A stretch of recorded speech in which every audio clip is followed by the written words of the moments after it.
Welcome back. There seems to be a twist in the alleged diversion of building materials and other items meant for the internally displaced people in Bakassi, Cross River State. Now the youths and elders of the community are on the streets demanding the constitution of a probe panel to investigate allegations of diversion of relief materials. The whistle on the alleged theft was first blown by a former senator representing the Bakassi people, Florence Itagiwa. Now the people are alleging that she is the mastermind.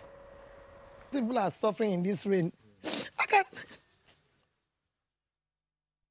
Senator Florence Itagiwa weeping profusely, alleging that relief materials meant for IDPs has been stolen.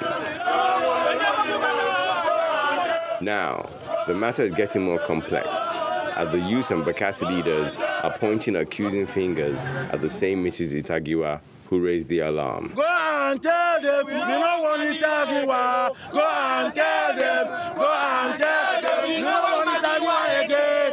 Most of the items, such as foodstuff, clothing, and roofing materials, have been taken away to be sold out. But those who need the materials are still living in shanties. She must be probed. She has called for probe. We are supporting the probe into the resettlement program or process of Bakassi people. Yes. So we are gathered as a people to say that Itagiwa has been doing a disservice to the people of Bakassi, and that is why her call has now prompted our own call. She was the chairman of the Bakassi Resettlement Committee when I was the chairman. Billions of naira was expended. It's over a month since the materials were released by the federal government through the Refugee Commission, but the same materials disappeared immediately. It is now clear to us that Senator Florence Itagiwa could not gain full control of distributions of materials that meant for the displaced person, had it has been happening in several years, even at December, which rice was given by the state government for the distribution to our returnees and other people from Bakassi that was controlled by her.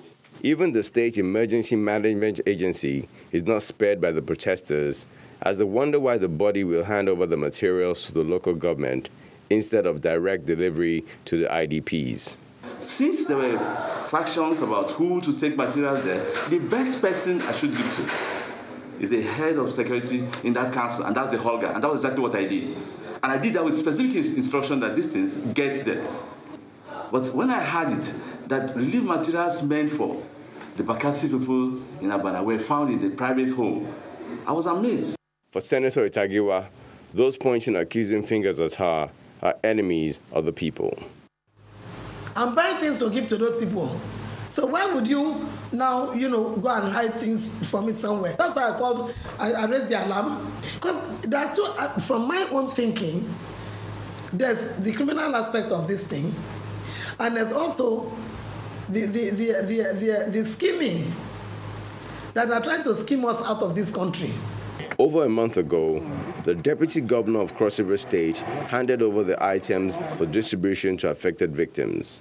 Little did he know that the materials will be diverted by the local government administrators. And up till now, it's not clear where the materials are kept, which has now become a subject of dispute. Meanwhile, Benue State Governor Samuel Otom has vowed to implement to the letter all aspects of the law prohibiting open grazing of livestock across the state, beginning from November 2017.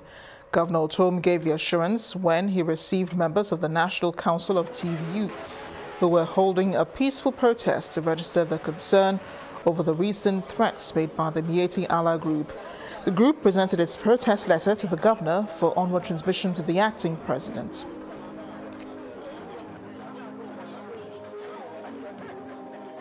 By the passage of this very popular bill, the Mieti Allah declared that it shall mobilize all her members to resist the law. Your Excellency, this houseboat is not only treasonable, but also incitement of the public to rise against a constituted authority and should be visited with appropriate legal responses. I am an elected governor of Benue State to provide security for lives and property. And I cannot be presiding over dead people the way it has happened in the last 2 years. I want to assure you and the people of Benue State that we are going to implement that law. Every provision in that law will be implemented. We went through due process. It was an executive bill. We passed it through the State House of Assembly. The State House of Assembly did their first and second reading and went as far as doing public hearing on this bill. The Fulani men were invited and they were represented.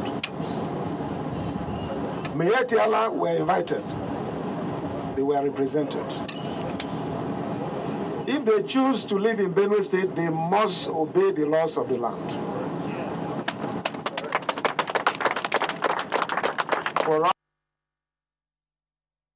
The residents of Amikwo in Oka, Anambra State are unhappy over what they call their neglect by the state government. Because of the rains, most streets, particularly Obunagu DK streets, are completely flooded, leaving no room for even school children who use their streets as an access road to their schools. Our community report tonight highlights the hardship faced by the residents as a result of the flooding.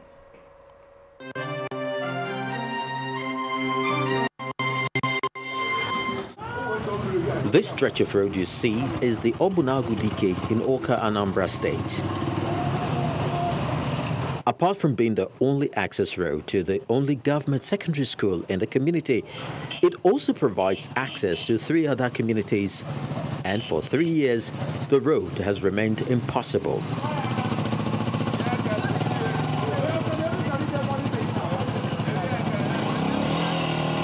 The government has never done anything on this road. This road is the only road that leads to Kennedy Memorial Secondary School, Amikwoka. And Kennedy Memorial Secondary School is the only state school we have in this community of 5 villages. Because of this flood, the students can no longer go to school, as you can see, and they are protesting the deplorable condition of this road. And rightly so, because they are the ones who traverse the street almost on a daily basis.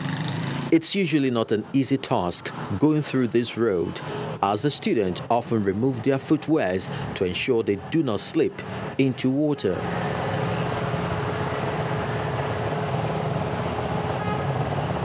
Students are finding it difficult to come to school. Whenever there is rain, they cannot come to school except there is a car or any other means of coming to school that is vehicle. The students of Kenneth DK Secondary School and the residents are hopeful that the government will come to the aid, but they fear that response time may not be quick, judging by their past experience. A woman that was living in our compound, the flood broke her fence down and shattered the compound, and at the cost, the woman lost her life. The one that is coming from the upper side of Obinago, there's no way for the water to go. However, the government blames the people for lacking maintenance culture. We have discovered, to our greatest surprise, that is the residents that are the cause of the flooding. Yes, water must always find its level. But you have seen for yourself that our people block the drains intentionally with the kiosk. Some people are just extended their own houses. The solution is at our hand. There must be these illegal structures have to be removed completely.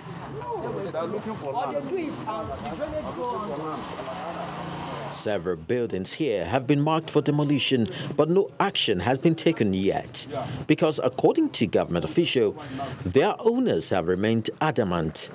And it's unclear when the government will visit again to carry out the demolition order.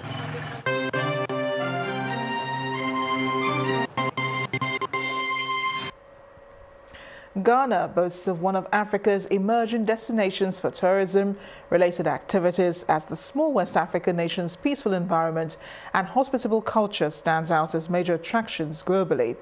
Within Ghana's bustling hospitality industry, a local culture which celebrates human diversity is giving rise to the domestication of a new global industry which has generated revenues exceeding $2 billion in 2016 alone. In this report, our correspondent, Ajirin Galali, traverses the West African sub-region and discovers the new non-oil economic opportunities are possible in Nigeria if Nigerians open their doors. In the tourism subsector, you can see behind me a bevy of beautiful and luxurious hotels, but hidden in the lush landscapes is an emerging industry. As the early dawn succumbs to daybreak, Greek music underlays the sound of construction.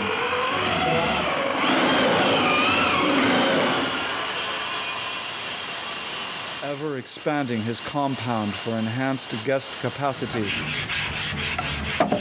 This is the weekend soundtrack in Gideon Lustig's premises. Residing in Accra, Ghana for the last 30 years after a life in Europe, this engineer says African hospitality changed his life. Having children here, I learned to know the values of what is a family, which I learned in Africa. I learned in Africa a lot, much more than what I teach Africa. Gideon and his Ghanaian-Nigerian wife Gladys host and cater for world travelers in their home. We need to help one another. We need to work hard.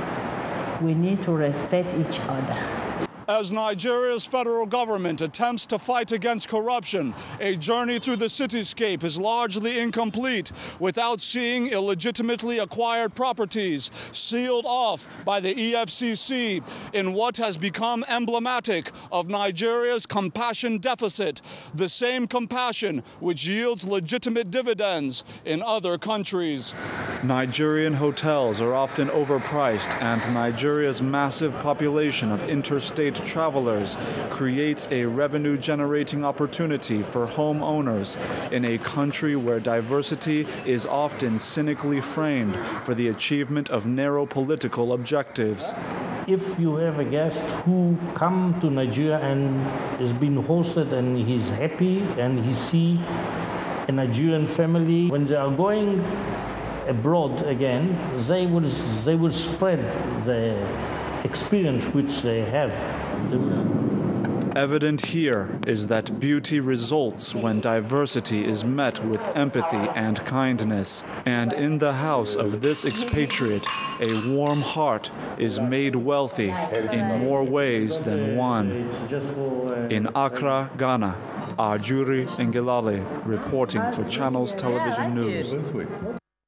And back home in Nigeria, the Delta State government has assembled school students in Isoko South local government area, preaching to them the dangers of cultism. More than 700 students from 20 schools are involved in this awareness campaign, and the speakers dwelt on the dangers of cultism, asking the students to stay away because it destroys the future of a child. The increase in the number of secret cults in secondary schools has left school administrators, teachers, parents, and people themselves worried. You can be a governor, you can be anything, a senator, or anything you can think of, a doctor or engineer, whatever. But with cultism, you cannot get there. In schools where cultists and cultism exist, many pupils live in overwhelming dread caused by occasional accidents, disputes, threats, and even deaths. When you go into cultism, one, I found in the course of my work as chairman of Anti-Cult Committee that those accused of cultism were performing very poorly in exams. I noticed that they dominated the list of those involved in exam malpractices, exam misconduct. This is what the Delta State government is seeking to put an end to, hence this gathering. I would say cultism really destroys the youth in their ambition in life. So I would advise them to be serious. You should stay away from cultism because it doesn't help. It's not of any good to our health. It's not of any good to our education and our future. Over 700 pupils from various secondary schools are here to get sensitized on the dangers associated with cultism and cult activities. Still ahead on the news at 10, Abia Warriors hold unbeaten run of leaders Plateau United in matchday 25 of Nigeria Professional Football League. We'll have more coming up in sports news. Please join us again.